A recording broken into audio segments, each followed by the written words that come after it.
Welcome to this tutorial on plugin MarkdTask. We're about to dive into some cool features and settings. Ready to get started? Let's go! First, we need to set up the project. You'll do this using the same button you'll later use to add tasks. First time pressing the button will simply create the structure. After setting up the project, a task list folder appears, containing Markdown files with task descriptions marked in yellow. The tasklist.md file, marked in red, holds task status information, with its content highlighted in blue. Tasks are divided in a specific way, but don't worry, you don't need to create this structure manually. The plugin handles it for you. Using the same button as for the project setup, you can now add tasks. You can add any number of tasks at once, unlike many task systems.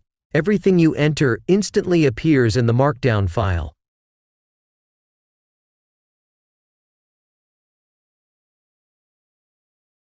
I've now opened the Markdown file for a specific task. The file name matches its identifier, with the MD extension added. Note that the title is the same as in the tasklist.md file.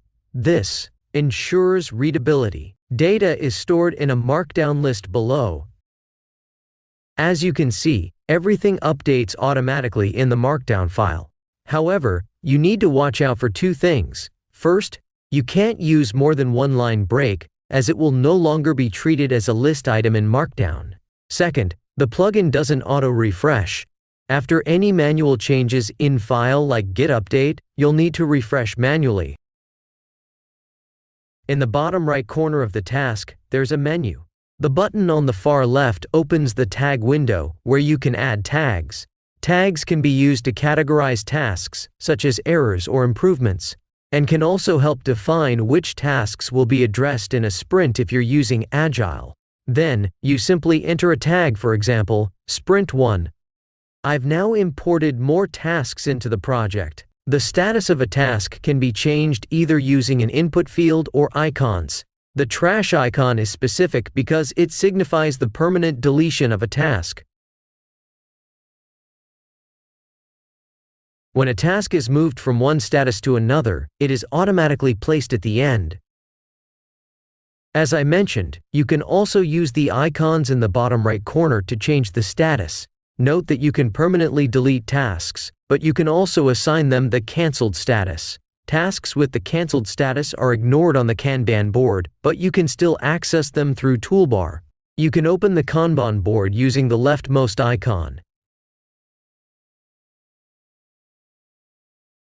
Notice that you can filter by the keyword Sprint 1.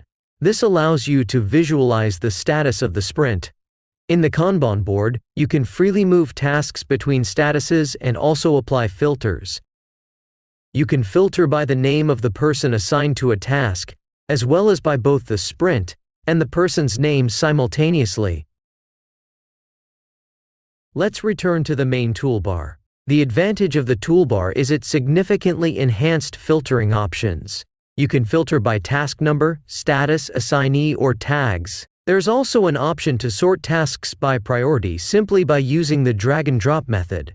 In this case, we move task 9 below task -4. Now task 4 is more important. That's all.